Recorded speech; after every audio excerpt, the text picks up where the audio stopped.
오늘 우리 교동문의 말씀의 마지막 부분이 자꾸 귀에 맴돕니다. 내가 행하리니 누가 막으리요.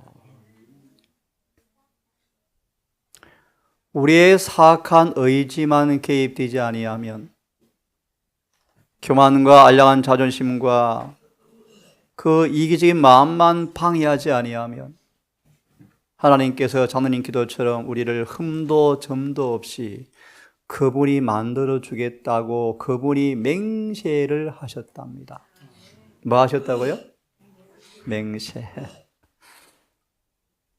우리 지난 새벽기도 제가 말씀을 드렸습니다. 바리새인들아, 너희가 성전으로 맹세하면 지키지 않아도 된다 하지만 성전의 금으로 얘기하면 지켜야 된다고 말하는구나. 이 번역을요, 이런 성경 번역이 있습니다. 너희가 새끼의 손가락 걸면 안 와도 된다 그러지만 교회 가서 하나님께 돈을 내놓고 헌금을 내놓고 맹세하면 반드시 지켜야 한다? 그렇게 번역하기도 합니다. 무슨 말씀을 드리고 싶은가? 다시 돌아옵니다. 하나님께서 여러분들을 구원해 주시겠다고 약속하셨어요. 얼마만큼? 타락해 본 적이 없는 천사들처럼 만들어 주겠다고 약속하셨는데 조건을 다셨어요. 내가 너 안에 들어가서 너를 변화시켜 줄 테니까 방해만 하지 마. 그러면 내가 그 일을 내가 이루어 줄게. 그 방해가 뭔가? 하나만 단적으로 언급합니다. 자존심 빨리 버려. 자존심 내세우면 내가 너를 변화시킬 수가 없어. 어려운 말로 십자가를 지라는 것이고요. 어려운 말로 자아를 포기하라는 것이고요. 우리 목사님 좋아하는 말씀처럼 예수가 살고 내가 죽는 것이고요. 그렇게 되어지면 사랑아 누가 막으리요? 마귀도 온갖 방해를 통하여 우리 안에 변화를 방해하려고 온갖 방해를 하지만 마귀의 모든 노력은 수포로 돌아가게 만드시겠대요. 이 약속을 붙드시고 여러분, 재림이 임박한 이 즈음에 누가 너에게 서리와란 거룩한 엄숙한 질문 앞에 오늘 또 한 사람 얘기처럼 슬기로운 처녀의 모습이 되어서 등과 함께 기름을 가진 모습으로, 무슨 말이죠? 성경이 내 삶의 한 몸이 되었다 뜻이요. 진리인데 왜 안 이루어지지가 아니고요. 진리가 내 삶의 일치가 되었다는 뜻이 등과 함께 기름을 가졌다는 것입니다. 좀 어려운 말로 그리스도의 의를 성령으로 충만하게 입었다 뜻이요. 쉬운 말씀으로 예수님을 닮았다 뜻이요. 그런 사람들이 슬기로운 처녀의 모습으로 재림의 날에 서게 될 것입니다. 오늘 저는 위로와 용기 되는 말씀으로 좀 말씀을 드리려고 합니다. 예수 그리스도 우리의 구주. 화면의 배경 그림을 해석할 분이 계십니까?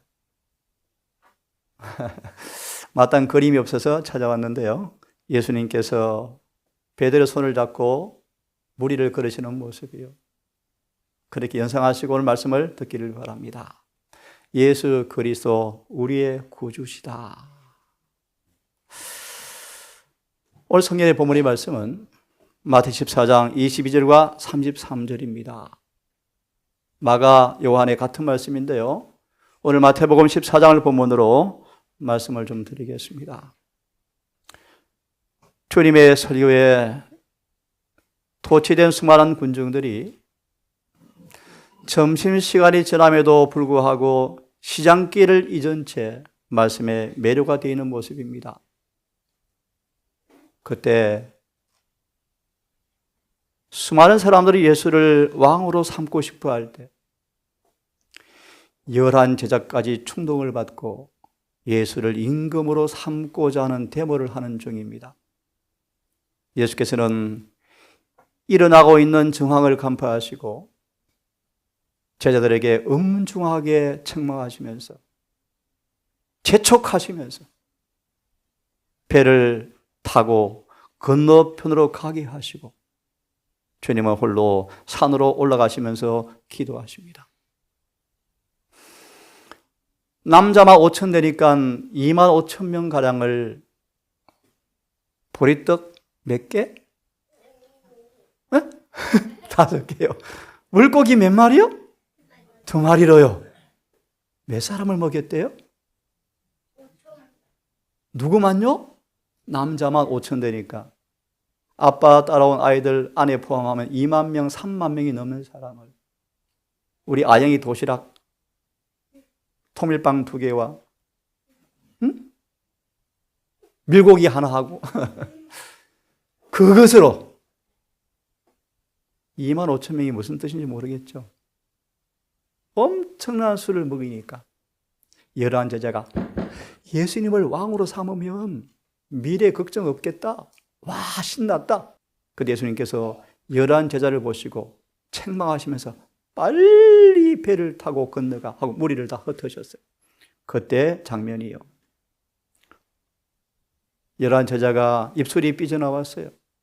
마음에 막 화가 나고요. 불신이 그들의 정신과 마음을 지배해 버렸어요. 예수를 통해서 한 자리 얻고 싶은데 명예욕이 예수님의 하시는 사역을 올바르게 분간하지 못하고 눈이 멀어 있어요. 예수께서 왜 목사들에게 미움을 당하시지? 정말 이분은 마땅히 높은 자리에 갈 뿐인데 왜 그렇게 안 하실까라고 그들은 막 원망이 들었어요. 2만 명을 3만 명을 이런 온란 이적으로 하시는 분께서 왜 맨날 비방을 받으실까? 그 일이 견디기가 어려운 시련이었답니다.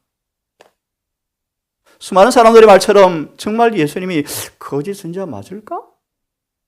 진짜 그런가?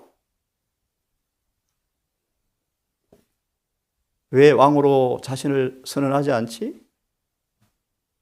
왜 수월한 길을 가면 될 텐데 왜 그렇게 안 하실까? 왜 침례 요한을 그냥 죽도록 내버려 두실까? 라고 억측하다가 심한 영적 흑암 속에 빠졌습니다. 바리새인들이 주장하는 대로 정말 예수님은 사기꾼일까? 라고 의심까지 들었습니다. 그날 그들은 한 아이의 도시락 하나로 수만 명을 먹이는 것을 그들은 직접 눈으로 목도하고 마치 하늘이 땅에서 내려온 듯한 경험을 그들은 친히 경험하여서 예수께서 남은 조각을 거두고 버리지 말라라는 말의 의미는 그들의 기억 속에 영광스러운 기억이 그들의 기억에 생생하게 자리하여 그분에 대한 이해를 불신하지 않도록 남은 조각을 거두지 말라는 교훈을 잊어버린 채 그 축복을 망각해버리고 다 빼앗겨버리고 그들은 불신의 늪에 빠져서 지금 허둥대는 모습이에요. 제자들의 생각은 격동되고 분별력이 없었으므로 주님은 그들을 특별히 주의하고 들으십시오. 그들의 마음을 괴롭게 하고 그들의 마음을 차지할 다른 어떤 것을 그들에게 주실 의도를 갖고 계셨어요. 불신과 영적인 맹인의 상태에서 허우적거리는 그들이 하나님께서 이제 그들의 마음을 다른 것에 빼앗기도록 미리 말합니다. 죽음의 위기에 처하게 함으로 까맣게 모든 걸 다 잊어버리고 주님만 찾도록 상황을 섭리를 주도하고 계셨어요. 다시 말합니다. 불평불만할 시간이 어디 있습니까?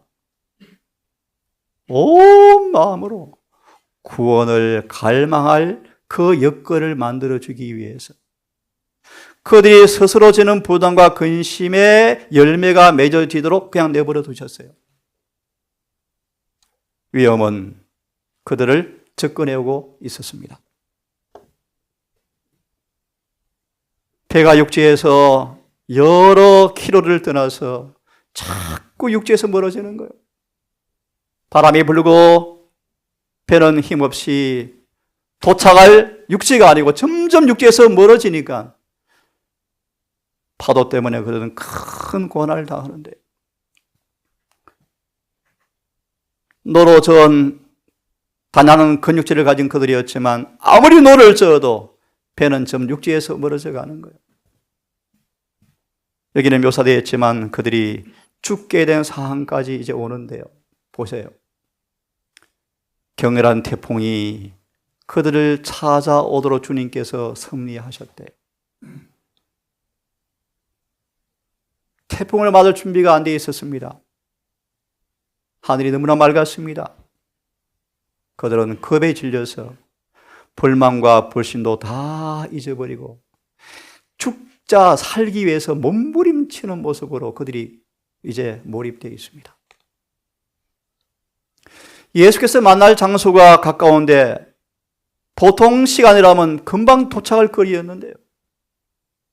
강렬한 태풍 때문에 점점 배는 육지에서 멀어져 가고 아무리 힘있게 노를 저어도 이제 포기할 정도로 속수무책이었습니다. 폭풍과 암흑의 바다 가운데서 속수무책이라는 생각을 하면서 이제 비로소 예수가 계셨으면 얼마나 좋았을까. 이런 섭리를 주님께서 허락하신 것이에요. 밤 사경에 새벽 2시에서 5시 그 정도 사이에 예수께서 바다 위를 걸어오시는데 제자들이 바다 위로 걸어오시는 한 사람을 보고 귀신이다 라고 무수하는데 예수께서 얘들아 나야 나 두려워하지 마 나야. 그들은 예수를 갈망하는 그날 주님은 마치 없는 것처럼 보였지만 예수님은 그들을 잊지 아니하시고 계속 그들을 바라보고 계셨대. 죽음의 공포에 질려서 태풍과 싸우는 그들을 계속 바라보시고 그들을 잊어버린 적이 없으시대요. 예수의 눈에는 눈물이 어린 모습으로 폭풍에 시달리는 귀한 짐을 실은 배를 계속 눈으로 따라다니셨대요. 왜요? 이들은 바다에 빠져 죽을 사람이 아니에요. 이들은 주님께서 죽으시고 부활하신 다음에 세상에 복음을 전할 그분이 빛이기 때문에 그들을 죽음에 처하도록 주님이 둘 수가 없는 분이셨어요. 어머니의 부드러운 사랑으로 자녀를 보살피는 것처럼 주님께서는 계속 그들을 바라보시면서 그들의 마음이 진정되어지고 거룩한 야심이 쫓겨나고 가라앉고 겸손한 도움에 요청하는 기도를 그들 입에서 할 때까지 가만히 내두셨어요. 호세아 5장 끝절의 말씀. 그들이 고난 받을 때야 비로소 나를 찾더라. 이제 죽는다라는 그 순간 한 주의 빛이 다가옵니다. 예수께서 물 위를 걸어오셔요. 예수님인 줄 알아보지마도 공포에 눌리는데요. 쇠덩이처럼 단단한 근육이 맥이 풀려버렸습니다. 될 대로 되라 이제 할 수 없다. 파도에 배는 흔들리면서 마치 낙엽처럼 이파리처럼 흔들립니다. 하지만 제 아들은 눈은 일제히 거품 있는 바다 위에 걸어오는 예수님을 바라보는 데 집중되었습니다. 아마 죽음을 가까운 저승사자인가 보다. 무서워 소리를 칩니다. 들어보실래요? 예수께서 마치 지나쳐 버릴 듯이 앞으로 석 지나가십니다. 그분의 행동 하나하나 깊은 의도가 있습니다, 여러분. 왜 그러시는지. 그때 비로소 그들은 예수님인 줄 알고 주여 구원하소서라고 외칩니다. 주님께서 그때야 돌아서셔서 안심하라, 내니 두려워 말라 라고 말씀하십니다. 늘 1등 베드로가 예수님 맞습니까? 나를 명하여 무리를 걷게 해 주십시오. 이야, 베드로 대단한 사람이요. 인류 6천년 역사 가운데 무리를 걸어본 사람 베드로예요. 베드로. 놀라운 사람이요. 주님이시면 나를 명하여 무리를 걷게 해 주십시오. 베드로 보세요, 여러분. 무리에 뛰어듭니다. 무리를 걸었어요. 참 놀라운 사람이요. 이에 오라 하시니 베드로가 배에서 내려 무리에 걸어서 예수께 가더라. 그때 갑자기 설명해 드릴 것입니다. 얘들아 나 좀 볼래? 나 지금 물 위에 걷고 있어. 대단하지? 교만의 파도가 살짝 마음에 들어와요. 우쭐해져요. 우쭐해져요. 놈들아, 너희들은 못 걷지. 나는 지금 무리를 걷고 있다. 그때 갑자기 파도가 치면서 예수께서 안 보여요. 베드로는 물에 빠집니다. 소리 지릅니다. 주여, 나를 구원해 달라고 소리칩니다. 예수께서 즉시 손을 내밀어서 저를 붙잡으시며 가라사대 믿음이 적은 자야 왜 의심했니?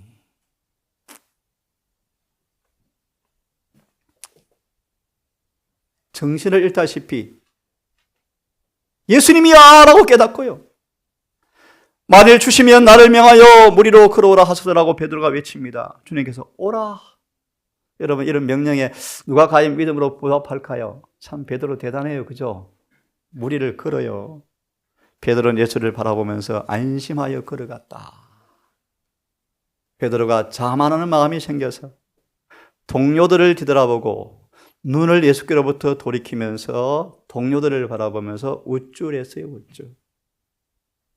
그때 바람이 맹렬히 불어오고 파도가 높이 솟아서 베드로에게서 예수님께서 안 보여요. 겁이 났습니다. 예수님 아무리 겁이 났어요. 그때 그는 믿음은 무너져 버리고 그는 빠지기 시작하였다. 물결이 그를 삼키려 할 때 베드로는 그 성난 물결을 돌이켜 위를 쳐다보고 예수께 고정시키면서 주여 나를 구원하소서 라고 외쳤다. 즉시 손을 내밀어 붙잡으시면서 베드로야 왜 의심했니?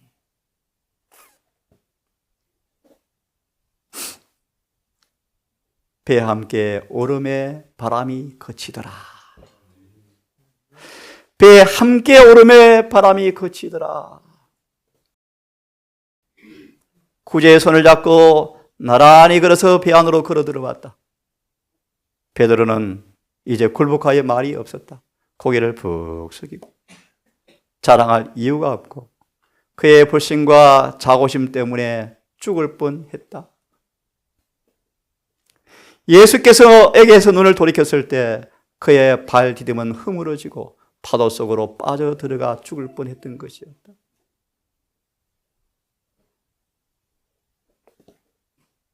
그때 배에 있던 사람들이 예수께 절하며 가로되 진실로 하나님의 아들 확실합니다 라고 믿음을 고백하더라. 예수께서 배 안에 들어서자마자 바람은 멈췄고 파도는 잔잔해졌고 그들은 마침내 육지에 당도하였더라. 공포의 밤은 지나가 버리고 이제 아침 해가 떠오릅니다. 그들은 너무 감사해서 예수 발 앞에 무릎을 꿇고 절을 합니다. 예수님, 당신은 하나님이십니다.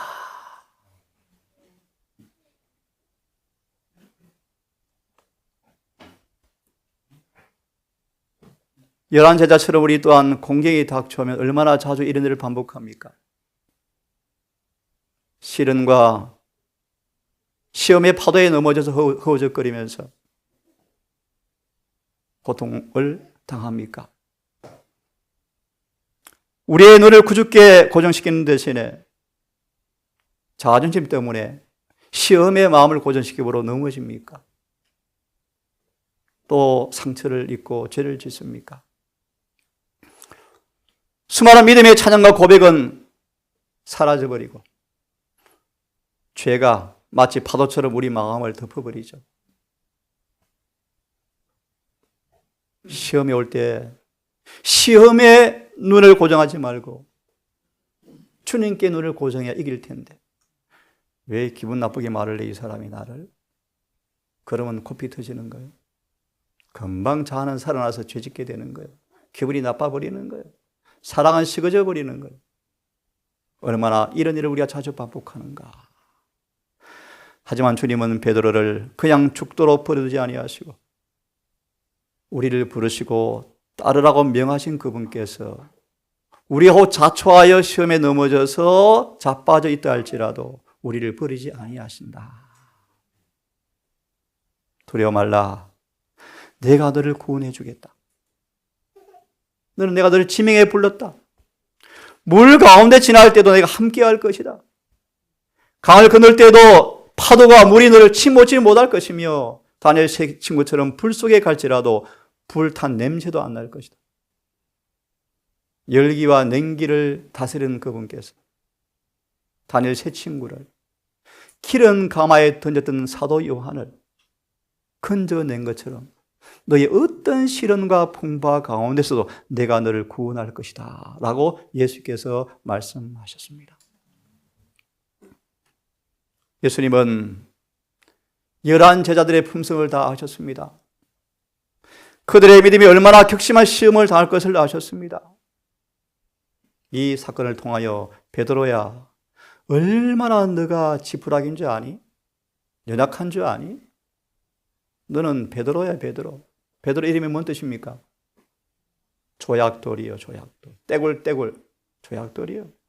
너는 너 자신 언제나 잘났다고 너를 신뢰하고 자신만만해 하지만 너는 조약돌이야.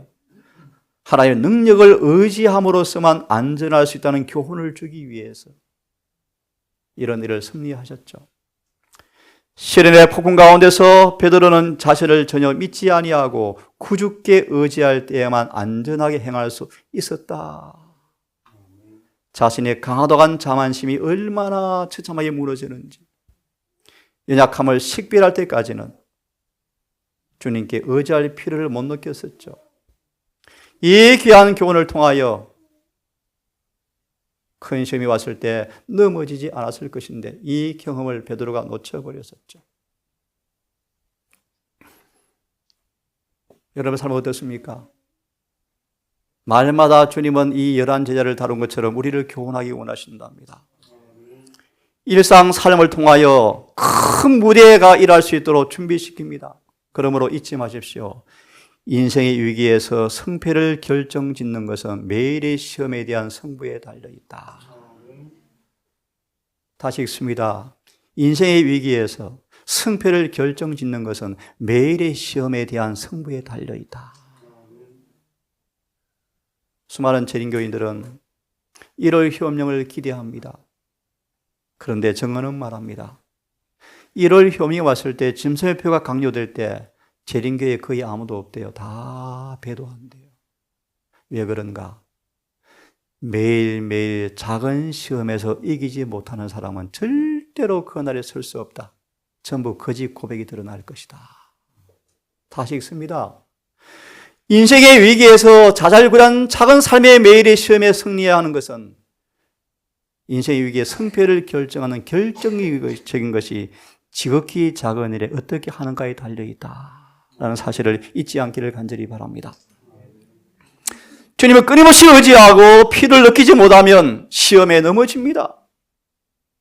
우리의 발이 지금 안전하여 결코 동요되지 않을 것처럼 생각하고 확신할지 모르지만 나는 내가 믿어온 분을 내가 압니다. 아무것도 나를 흔들 수가 없습니다 라고 말할 수 있을지 모르지만 들어보시겠습니까? 그러나 사단은 유전적이거나 개발된 품성의 특성을 이용하여 자신의 필요나 결함에 대하여 눈이 멀도록 계획하고 있는데 계획 성공이다. 그래서 라오디가 교회가 유일무이한 남은 교회인데 슬픈 사실은 거의 다 눈물어 있대요. 어제 한 장로님의 문자가 왔습니다. 원장님, 강사가 이런 설교하시는데 어떻습니까? 제가 답을 보냈죠. 잘못된 가르침입니다. 답이 왔습니다. 어떻게 하면 좋아요? 백성들은 그냥 아멘하고 있습니다. 자신의 약함을 깨닫고 확고부동하게 예수를 바라봄으로써만 우리는 안전하게 행할 수가 있다. 여러분 이 교훈을 꼭 배우시고 매일의 시험에 승리하기를 간절히 바라면서 이 구절을 설명해드리고 일찍 설교를 마무리하려고 합니다. 오늘은 2시 반까지 자흥교회를 가야 되죠. 예, 서둘러서 식사하시고 준비하시고요. 가셔서 아마 일몰 전에 돌아올 수 있겠죠. 다 함께 읽습니다. 시작.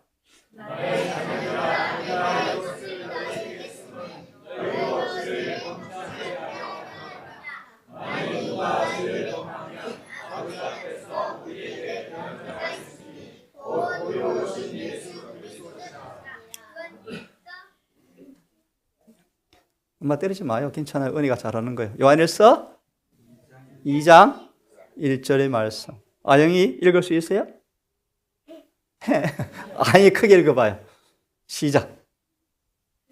읽어보세요. 읽으라면 안 읽어. 나의 자녀들아, 아영아, 내가 요한일서를 너한테 왜 보여주는 줄 아니? 아영아, 절대 죄 범치 말라. 죄 짓지 말자. 내가 너를 절대 도와줄게. 절대 지지 말자. 혹시 죄를 범하면 빨리 나에게 도움을 요청해. 머뭇거리지 말고. 지금도 너를 위해서 내가 의사가 되어서 고쳐주려고. 지금도 병원 문 열어놓고 내가 있어. 그런 말이에요.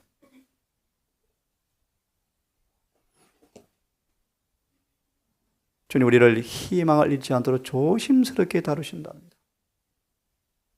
11 제자를 죽음의 파도 위에서 아주 하늘의 지혜로 행동 하나하나 보십시오. 주님의 행동을. 그들을 정말 도와주고 싶은 분이 어떻게 그들을 도와주시는지 잘 보십시오.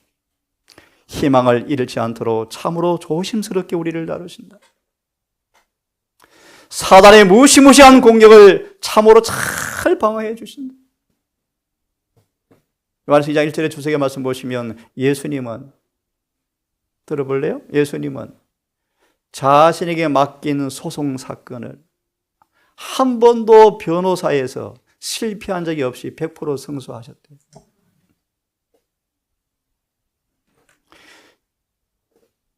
여러 가지 시험으로 말미암아 놀라거나 미혹을 당하여 죄에 빠져 있을지라도 우리에게 돌아서지 아니하시고 멸망하도록 버려두지 아니하시고, 만약 그렇게 하신다면 그럼 우리 구주가 아니시다. 그럼 우리가 차초의 시험에 빠진다 할지라도 우리를 버리지 아니하시고 여전히 우리를 위해서 기도해 주시는 분이시다. 우리의 모든 시험을 그분이 겪어보셨으므로 우리가 시험 당할 때 넘어진 것을 다 이해하시고 동정하시고 그들을 시험 받는 자들을 다시는 시험에 넘어지지 않도록 도우시는 방법을 알고 계시는 분이시다. 십자가에 달린 그 손으로 피로 아버지 앞에 우리를 위해서 탄원하신다. 탄원하신다. 아버지여, 아버지, 아버지. 나의 피, 나의 피, 나의 피. 아버지, 내가 저들을 위해서 1년만 더 시간을 주시면 두릅하고 걸음을 주고 물을 주고 전정을 해서 열매를 반드시 맺겠습니다. 아버지, 한 번만 더 기회를 달라고 주님은 아버지께 탄원하십니다. 그분의 피는 우리가 용서받을 수 있는 유일한 근거고, 우리의 더러운 죄를 다 가져가시고 마치 죄를 안 지은 사람처럼 우리를 의롭게 만들어 주시는 그분, 다시는 교도소 가지 않고 경찰서 갈 필요가 없이 우리를 거룩한 사람으로 만들어 줄 수 있는 유일한 비결은 그분의 십자가 피가 유효하기 때문이다 라고 우리에게 말씀합니다. 여러분, 주님을 최대한 빨리 붙잡을수록 안전하십니다. 하늘의 땅의 모든 권세가 주님께 위탁되었으므로 이 권세를 받는 믿는 자에게는 능치 못할 일이 없다고 말합니다. 우리의 삶의 성공은 주님께 영광을 돌리는 것에 연결되어 있습니다. 다시 말해 우리가 실패하면 주님 얼굴 먹칠하는 거예요. 먹칠. 그런 모든 인간이 공통적으로 갖고 계시는 관심사를 갖고 계신다. 그분은 지금 우리를 동정하시는 구주이시다. 예, 오늘 이만큼 하겠습니다. 우리 주님은 우리의 구주이십니다. 베드로를 구원하신 그 주님께서 여러분의 삶의 여러 시험의 파도에 넘어져서 혹시 자빠져 있다 할지라도 즉시 주님 구원해 주기 원하시는 분일진데 주님을 바라보시고 시험의 파도 저편에 우리를 주시하신 주님을 바라보시면서 우리를 구원하시는 구주를 경험하시는 모두가 되기를 중심으로 바랍니다. 기도하고 예배를 마치십시다. 아버지, 오늘 마태복음 14장의 말씀에